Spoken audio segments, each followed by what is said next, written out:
It's not coincidental, sir, that all three states are governed by non-BJP political parties. And I have no qualms or hesitation in saying that BJP and women empowerment simply don't align and is rather paradoxical. So now I come to D, deprive, like the honorable member has deprived his wife. Sir, D for deprive. You spent 20,000 crore on revamping Central Vista. You did this. You did this to improve the homes of the rich, Please listen. influential, Please. and powerful. Please. What have you done for the homeless Please. in the cities, in the towns, please सुनिए, in the villages? अभी please सुनिए, जो इस सदन का एक minute, जो इस सदन का मेंबर नहीं है, आप इनका बारे में बोल नहीं सकता है, प्लीज। ये सर रिकॉर्ड से निकाल दिया जाएगा, ये रिकॉर्ड से निकाल दिया जाएगा। जो इस सदन का मेंबर नहीं है, you please don't mention, please दादा please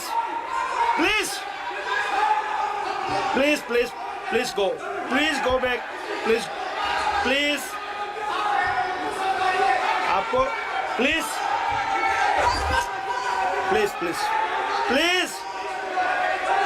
Soumitra Khan ji please go to seat, please Soumitra Khan ji please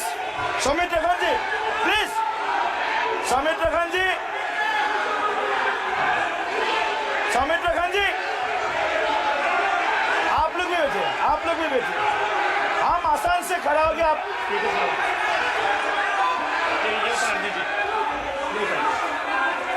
please Soumitra Khan ji,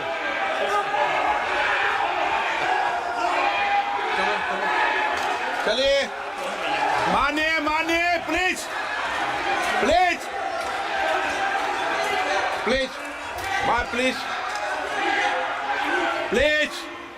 Kalyan ji please, आपके सदस्य बोल रहे हैं, प्लीज। एक चीज में सर, मैं एक चीज स्पष्ट कर देता हूँ सर, चेयरमैन सर ने बोला जो इस सदन की मेंबर नहीं है, एक मिनट, सदस्य नहीं है। एक मिनट सर एक बार सुनिए। हाँ, एक मिनट प्लीज, माननीय सदस्य आप भी बैठ जाए, एक मिनट। माननीय सदस्यगण, हमें ये प्रयास करना चाहिए कि जो इस सदन का सदस्य नहीं हो उसके बारे में टिप्पणी नहीं करे, सभी लोग इसकी पालन करने का प्रयास करें। सर मैं एक प्लीज बोल दिया ना सबको, बोल दिया। सर हम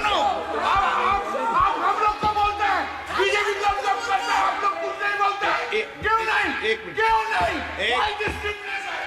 आप उनको नहीं बोलने देना चाहते, आप उनको डिस्टर्बेंस कर रहे हैं, प्लीज। अभिषेक जी एक मिनट, अभिषेक जी एक मिनट। मैंने सभी माननीय सदस्यों को, आप डायरेक्शन देंगे क्या मुझे? नो, प्लीज बैठिए, प्लीज। माननीय, ऐसे मत कीजिए प्लीज, ऐसे माननीय सदस्य मेरे मत थपाइए। जब आपको बोल दिया बैठना है तो बैठना है।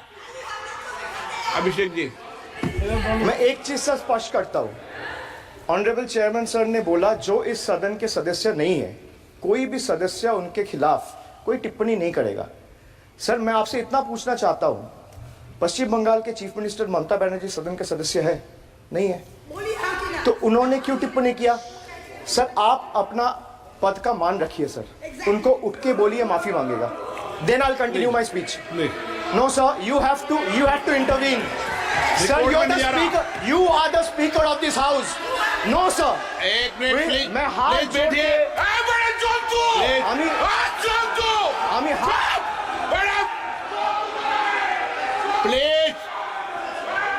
प्लीज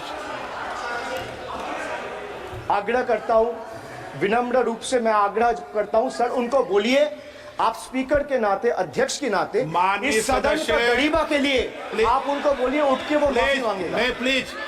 प्लीज आपको कंटिन्यूस करना है तो करिए, उनका नाम सदन के रिकॉर्ड से निकाल दिया है। नहीं करना है तो आप डायरेक्शन मत दिए कि उनको माफी मंगाएंगे। आप मुझे डायरेक्शन नहीं दे सकते। मैंने उनका नाम निकाल दिया, ऐसे कई बार हुआ है सदन में, पहले निकाल दिया है। কি অবস্থা। অভিষেক ব্যানার্জিকে অনেকদিন পরে একটা বক্তব্য দিতে আজকে দেখলাম পার্লামেন্টে, কিন্তু দর্শক দেখুন কি সব করেছেন। কে কার ওয়াইফের ব্যাপারে কি আছে না আছে সেটা নিয়ে পার্লামেন্টে বলছেন। বুঝতেই পারছেন কার কার মানে কাকে উদ্দেশ্য করে কথাটা বলা হয়েছে। যার ওয়াইফকে ভাঙিয়ে নিয়েছেন কার্যত ওনারা, বাংলার এক এমপি বিজেপির, তো সেটা পার্লামেন্টে বলছেন। তো এটা নিয়ে ওখানে বলা হচ্ছিল যে যাকে টার্গেট করে মানে যার সম্পর্ক নিয়ে বলা হচ্ছে তিনি তো এখানকার তো মেম্বার নন, সুতরাং এইসব কথা কেন আসছে। তো এটা বলার পরে আবার অভিষেক ব্যানার্জি বলছেন যে আপনি বললেন এখানকার যিনি মেম্বার নন তার সম্পর্কে টিপ্পনি কাটা যাবে না, তাহলে মমতা ব্যানার্জির নামটা কেন উঠছে, তাহলে যারা বলছেন তাদেরকে ক্ষমা চাইতে হবে, এবং জ্ঞান দেওয়া। স্পিকারকে কেমন জ্ঞান দিচ্ছেন দেখলেন, আপনাকে এটা করতে হবে, মানে পুরো চাপিয়ে দেওয়া। আমার এত রাগ ধরছিল দর্শক, এটা শুনে কিছু করার ছিল না, যা মনে হচ্ছিল না। আপনাদের কি মনে হচ্ছিল বলবেন তো? স্পিকারকে যেভাবে উনি জ্ঞান দিচ্ছিলেন, সেই সময় যদি আপনারা কেউ স্পিকারের চেয়ারে বসতেন, হ্যাঁ হয়তো লিগালি করতে পারতেন না, কিন্তু মনটা কি চাইছিল একটু বলবেন কমেন্ট। ঔদ্ধত্য দেখছেন, ভাবছেন এই বাংলার কোথাও একটা ওই জনজোয়ারের মঞ্চ, ওই গাড়ির ট্রেকারের উপরে উঠে যেটা করতেন, যা ইচ্ছা তাই মানে বলা যায়। আর দ্বিতীয় কথা, উনি আমি জানি না স্পিকার হয়তো একটু মানে চেপে গেলেন বিষয়টা বা ছেড়ে দিলেন। মমতা ব্যানার্জি সম্পর্কে ওখানে কি টিপ্পনি কাটা হয়েছে? মমতা ব্যানার্জি একটি রাজ্য সরকারের মুখ্যমন্ত্রী। রাজ্য সরকারের কোনো প্রসঙ্গ উঠলে এমনিতেই মুখ্যমন্ত্রীদের নামটা চলে আসে, কিন্তু ওখানে কি এইরকম কিছু বলা হয়েছে যে দীপক ঘোষের বইয়ে অমকের নাম শুনেছি, তমকের নাম শুনেছি, বা মমতা ব্যানার্জির অমকের সঙ্গে বিয়ে হয়েছে বা ছেলে পুলে, এই ধরনের ব্যক্তিগত কোনো টিপ্পনি কাটা হয়েছে কি? এটা হয়েছে? শুনেছেন আপনারা? দর্শক কেউ শুনেছেন? আমাকে একটু বলবেন তো। যদি তার সরকার সম্পর্কে কিছু কথা উঠে আসে, চুরি দুর্নীতি যা হয় আর কি, এগুলো তো ব্যাপার। তো সেখানে যেহেতু মমতা ব্যানার্জি হচ্ছেন রাজ্যের মুখ্যমন্ত্রী, সেখানে হয়তো কিছু আছে, কিন্তু ব্যক্তিগতভাবে কি কোনো টিপ্পনি কেউ কেটেছেন? তো ব্যক্তিগতভাবে এই কথাটা কেন হচ্ছে যে কে কার ওয়াইফের সঙ্গে কি অবস্থায় কি কি ডিপ্রাইভ করা হয়েছে বা বঞ্চনা, এই ব্যক্তিগত আক্রমণটা কেন পার্লামেন্টে? যার উদ্দেশ্যে বলছেন তার ওয়াইফ আপনাদের দলে গেছেন, তো তিনি তো নিজেই তো কত কথা বলেছেন। তো সেখানে আবার কে কাকে ডিপ্রাইভ করার নিয়ে এই যে টিপ্পনি কাটা এতে পার্লামেন্টে দাঁড়িয়ে, এটা কেন? আর ওটা যখন ধরা পড়ে গেছেন যেটা করা যায় না, অমনি মমতা ব্যানার্জির নামটা জুড়ে দিচ্ছেন। মমতা ব্যানার্জির ব্যক্তিগত নিয়ে কেউ কিছু বলেছেন ওখানে? তার ব্যক্তি জীবন নিয়ে, এই যে উনি ওয়াইফ নিয়ে বলেছেন, তো মমতা ব্যানার্জির স্বামী, ওয়াইফ, স্ত্রী এইসব নিয়ে কেউ কখনো কিছু বলেছেন?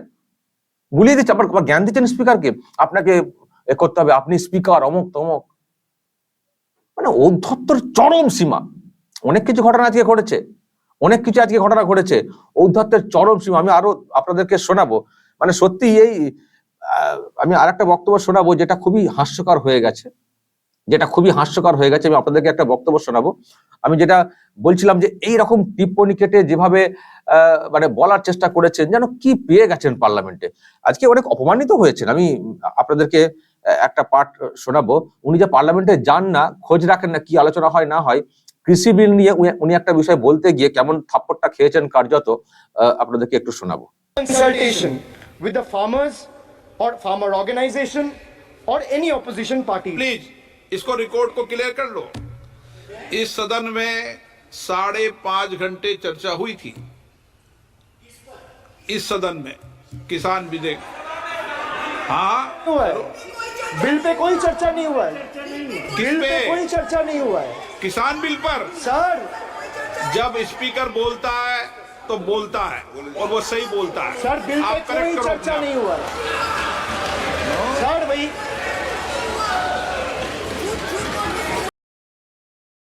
জানেই না তো, ও তো জানেনই না, উনি তো যান না পার্লামেন্টে। মায়ের সাথে একবার করে যান, অ্যাটেন্ডেন্স দেখবেন পার্লামেন্টের। কৃষি বিল নিয়ে কত চর্চা, কত কি হয়েছে, উনি আজকে সেই সব নিয়ে বলতে গেছেন, ব্যাস ঝাড় খেয়েছেন। 5.5 ঘন্টা চর্চা হয়েছে। এবং আজকে যে বক্তব্যটা আপনারা হয়তো অনেকে শুনে থাকবেন, সেই সেই মোদী সরকার যবে থেকে এসছে 2014 তখন থেকে বলা শুরু করেছেন। স্পিকার বলছেন আপনি এটা বাজেটের উপরে চর্চা হচ্ছে, বাজেট নিয়ে বলুন, সেটা না করে উনি সেই ইতিহাস বলে বেড়াচ্ছেন। এই হচ্ছে যত মনের সেই ক্ষোভ যেগুলো বাংলাতে বলেন, বক্তব্য রাখেন, পুরো সেই কথাগুলো ওখানে বলছেন। আরে বাজেটের উপরে চর্চা, বাজেট নিয়ে কথা বলুন। অনেকবার স্পিকার কিন্তু অনেকবারই কিন্তু ধরেছেন ওনাকে। দেখুন আরো খানিকটা। 700 farmers died. 700 farmers died. What did you do? You people have blood on your hands. You people have blood on your hands. You people have blood on your hands. In 2020, sir, this contentious farmers were passed without any consultation with the opposition parties or farmers organization. So these bills sparked massive protests as farmers. Sir मैं एक बात स्पष्ट कर देता हूँ, एक चीज sir, ये जो बोल रहा है, मैं बोल रहा हूँ बीजेपी से, मैं जो सवाल यहाँ पे पूछ रहा हूँ इनसे, या मिनिस्टर को जवाब देना है, इनमें से कोई भी अगर जवाब देना चाहता है, कोई भी मीडिया चैनल चूज कर ले, मुझे टाइम बता दे, मैं आ जाऊंगा। एक हाथ लगे। मैं कह रहा हूं सर, इनका दम है, इनका सीने में दम है, आप अपनी बात कहिए, और अगर हिम्मत है तो ये आप चुनौती मत दीजिए, आप अपनी I am giving them, I am challenging them to आप कम, चुनौती मत दीजिए सदन में, एंड डिबेट विद मी। ये बाहर चुनौती देना, या चुनौती सदन में नहीं। অনেক জায়গাতে আজকে স্পিকার ধরেছেন, অপমান করেছেন, অপমানিত হওয়ার মতো একটা ব্যাপার। মুখে মুখে এক তো ওনার যা কথা, যা চর্চা, যা বক্তব্য, সৌজন্যের কোনো বালাই নেই, আর উল্টো পাল্টা সেই বললাম না, সেই ইতিহাস বলে বেড়াচ্ছেন। বাজেটের উপরে বলুন, স্পিকার ধরেছেন, আপনি বাজেটের উপরে বলুন না, কি বলে বেড়াচ্ছেন শুধুটাই, শুধু গাজোয়ারি। হ্যাঁ, আমাদের পশ্চিমবাংলায় এত মহিলাকে এমপি করিয়েছি, অমক করিয়েছি, আর দেখতেই পাচ্ছেন চারিদিকে মহিলা, উনি একদিকে পুরুষ। এসব দেখে তো হয়তো কেউ কেউ ভাবতেই পারেন যে পশ্চিম বাংলায় কি পুরুষ নেই নাকি, সব মহিলা নাকি এত। ঠিক আছে, মহিলাদের প্রতিনিধিত্ব বাড়ছে, ঠিক আছে, সেটা কোনো ব্যাপার নাই, কিন্তু আবার কেউ কেউ এটাও বলছেন বেশি, যাক আর সব ছেড়ে দিন, আমি আরো বিতর্কের মধ্যে যাচ্ছি না। তো আজকে আরো হয়েছে। আচ্ছা, এখানে এই যে অভিষেকের বক্তব্য, উনি অনেক উল্টোপাল্টা শব্দ ইউজ করেছেন, প্রধানমন্ত্রীর সম্পর্কে উল্টোপাল্টা কথা বলেছেন। তো সেই সম্পর্কে বিজেপি এমপি তিনি কিছু প্রশ্ন করেছেন যে শব্দ ইউজ করা নিয়ে। আমি দর্শক আপনাদেরকে একটু শোনাবো, দেখুন আমি আপনাদেরকে একটু শোনাবো উনি কি বলছেন। ফুটানির শেষ নেই। আমি দর্শক আপনাদেরকে একটু শোনাবো।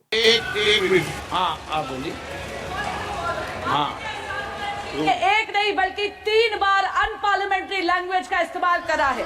2021 की आप ही की रूलिंग है, बिट्रेड शब्द और बिट्रेड अनपार्लियामेंट्री कैटेगरी में आता है, वो इसका इस्तेमाल नहीं कर सकते। इसके अलावा उन्होंने मिनियन शब्द का इस्तेमाल करा जो आपत्तिजनक है। इन्होंने व्यक्तिगत टिप्पणी करी हमारे यशस्वी प्रधानमंत्री श्री नरेंद्र मोदी पर, और इसेंट्रिक शब्द का इस्तेमाल करा। मेरा आपसे निवेदन है कि इन दोनों के लिए, इनको तीनों बातों के लिए इनको माफी मांगनी चाहिए, और रिकॉर्ड से ये तीनों शब्द एक्सपंज होने चाहिए।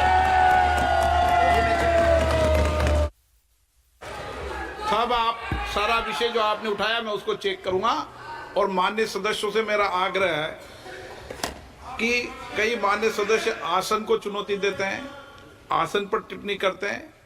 मैं सभी दलों के माननीय सदस्यों को कह रहा हूं, इससे बचना चाहिए, उचित नहीं है। किशन रेड्डी जी। बहुत मिनिस्ट्रीज के अभी यूसी सर्टिफिकेट्स कुछ स्टेट से नहीं आते हैं, कि उससे अलग अलग स्टेटों से महिला के पर अत्याचार हुआ, 0 एक भी नहीं है। किसानों का अत्याचार हुआ, 0 कुछ भी नहीं है। आज देश में एक प्रांत ऐसा है, उस प्रांतों में ना किसानों का आत्महत्या होता है, ना महिलाओं का आत्महत्या होता है, ना महिलाओं का अत्याचार होता है। एक ही स्टेट है ये। आज जब तक अभी जो भाषण सुना है वो उत्तर प्रदेश के वो वेस्ट बंगाल के बारे में बात करना था, वो शब्द पूरा इधर यूज किया है। ये पूरा भाषण जो अभिषेक बनर्जी दिए आदरणीय सदस्यों, पूरा भाषण वो वेस्ट बंगाल के सरकार के लिए है, भारत सरकार के लिए नहीं है, पूरा वेस्ट बंगाल के सरकार के लिए है वो। এইভাবে কিন্তু আজকে মানে এরকম তো না যে এখানে যা বলবো একতরফা কেউ কিছু বলবেন না, পার্লামেন্টে অনেকেই জবাব দিয়েছেন, অনেকেই ওনার কথা শুনে হাসাহাসি করেছেন, হাসাহাসি করার মতোই, উল্টোপাল্টা কথা, মানে কোনো নেই, গাজোয়ারি কথা, সব গাজোয়ারি কথা, মানে সিনেমাটিক ওই হিরোদের মতো কথা বলার চেষ্টা করছেন। অল্প বয়সে অনেক কিছু পেয়ে গেছেন তো পায়ের তলায় যেন মাটিটা আর নেই আর কি, যেন উঠছেন। তো ওইসব হয়েছে, পাশে মহিলা এমপিরা রয়েছেন, শুধু ওই হাততালি করেছেন। আর ওই সায়নী ওখান থেকে, আর সায়নী আর মহুয়া মৈত্র খুব লাফিয়েছেন আজকে, দেখেছেন আপনারা। তো এই হচ্ছে ব্যাপার দর্শক, দেশের মানুষ দেখলেন, চিনলেন যে বাংলা থেকে কে এসছেন পার্লামেন্টে দাঁড়িয়ে, প্রধানমন্ত্রী সম্পর্কে উল্টো পাল্টা কথা, মানে সেগুলো ইউজ করা যাবে না। ওই যে শুনলেন তো বিজেপি এমপি বললেন, এমন ধরনের শব্দ ইউজ করেছেন। আসলে কি আর করার আছে, এতদিন তো এইভাবে পার্লামেন্টে দাঁড়িয়ে বক্তব্য রাখার তো সুযোগ তো থাকার কথা না, এতদিন তো জেলে থাকা উচিত। যে ধরনের অভিযোগ সামনে এসছে, সুযোগ পেয়েছেন, পার্লামেন্টে দাঁড়িয়ে চিৎকার করছেন, টোটালটাই নিজেকে বাঁচানোর মতো কথা। হ্যাঁ, সেই ওখানে ওই আমার ওয়াইফকে, আমার বাচ্চাকে, ওইসব কথা এখানে এসছে, পুরোটাই এরকম আর্তনাদের একটা, মানে আতঙ্কের আর্তনাদ থেকে আর কি যা যা করার সেটা করেছেন। তো দর্শক, এই হচ্ছে ব্যাপার, অত্যন্ত একটা বিচ্ছিরি ব্যাপার হয়েছে আজকে পার্লামেন্টে। যারা দেখেছেন তারা দেখবেন, কতটা থাকে কতটা বাদ পড়ে যায় রেকর্ড থেকে সেটাও দেখতে হবে। লজ্জাজনক। কল্যাণরা যখন বক্তব্য রাখেন সেটাও যেমন খুব দৃষ্টিকটু লাগে, আজকে অভিষেকের বক্তব্যটাও খুব অত্যন্ত দৃষ্টিকটু। এইরকম ভাবে হাজার হোক পার্লামেন্ট, এখানে প্রধানমন্ত্রীর থাকেন, মানে যাচ্ছে তাই যা খুশি বলবো, এটা হয় না। আমি বলছি না যে আমি শুনতে আমার এমন মনে হচ্ছিল যে এমন কোনো বিধান নেই যে কানটা ধরে বের করে দেওয়া পার্লামেন্ট থেকে। মানে যে ধরনের ব্যবহার করেছেন পার্লামেন্টে দাঁড়িয়ে, স্পিকারের, যদি এটা কোনো ক্লাসরুম হতো না, এটা স্পিকারের চেয়ার বলে হয়তো স্পিকার সেরকম কিছু করলেন না, যদি এটা স্কুলের ক্লাসরুম হতো, কানটা ধরে রোদে এক পায়ে দাঁড় করিয়ে রেখে যাওয়া হতো। কানটা ধরে স্কুল মানে ক্লাস থেকে বের করে এক পা তুলে, বুঝতে পারছেন, রোদে ঠাঠা রোদে দাঁড় করিয়ে দেওয়া উচিত ছিল, কমপক্ষে, বেশি পক্ষে অনেক কিছু করা যেত। তো এই হচ্ছে বিষয়। আর উনি টিপ্পনিটা যেটা আমি শুরুতে বললাম, যে কে কার ওয়াইফকে কি ডিপ্রাইভ, আসলে ওয়াইফের ব্যাপারটা নিয়ে উনি বলছেন, আসলে ওনার দলের যে কালচার, ওনার দলের তো girlfriend culture, boyfriend culture. Girlfriend তো এখন তো জানেন, গার্লফ্রেন্ড সমেত জেলবন্দি রয়েছেন জেলে, আর বয়ফ্রেন্ডের ব্যাপার স্যাপার নিয়ে তো একজন তো পার্লামেন্টই রয়েছেন। বয়ফ্রেন্ড কালচার, কত কি সব পান, বিদেশের হোটেলের টাকা পয়সা বয়ফ্রেন্ড মিটিয়ে দেন। সুতরাং ওনারা সব হচ্ছেন বয়ফ্রেন্ড গার্লফ্রেন্ডের কালচার। আর কোনো ওয়াইফের সঙ্গে কারো কিছু কারণে ডিভোর্স হয়ে গেলে সেগুলো নিয়ে ওনারা কথা বলবেন, কিন্তু গার্লফ্রেন্ড বয়ফ্রেন্ড নিয়ে থাকবেন, ঘুরবেন, দেশে যাবেন, বিদেশে যাবেন, এইগুলো সব অ্যালাউড। আসলে মানে অত্যাধিক মডার্ন হয়ে গেছে এই দলটা, অত্যাধিক মডার্ন। সেই জন্য লিভ টুগেদার, গার্লফ্রেন্ড বয়ফ্রেন্ড এগুলো সব ঠিক আছে। আর কারো ব্যক্তিগত সম্পর্কে চিড় ধরলে হতেই পারে যে সেপারেট হয়ে যেতেই পারেন, তো তাতে ওনাদের বলার জায়গা, ওনাদের বলার জায়গা। সুতরাং এগুলো খুবই মানে লজ্জার ব্যাপার, ধিক্কারের ব্যাপার। এবং এইসব করতে গিয়ে আজকে পার্লামেন্টে যা সব হলো, অভিষেক ব্যানার্জি আপনি তো লোকের কাছে হাস্যকর হয়ে গেলেন, সবাই হাসলেন আপনার কথা শুনে। আপনি কোনো খবরই রাখেন না পার্লামেন্টে কবে কি চর্চা হয়েছে, আলোচনা হয়েছে। আপনি ইতিহাস বলতে গেছেন, লোকে হাততালি দিয়েছেন আপনার কাণ্ড থেকে, হেসেছেন। কবে কৃষি বিল নিয়ে কত চর্চা হয়ে গেছে আপনি খোঁজই রাখেন না, আসলে যান না তো পার্লামেন্টে, কি করে খোঁজ রাখবেন? চোতা নিয়ে গেছেন, দেখে দেখে বলবেন, ব্যাস ইতিহাস পড়তে গেছেন। দর্শক বলবেন যা বলার, যা সব দেখলেন শুনলেন, নজর রাখবেন আরামবাগ টিভিতে।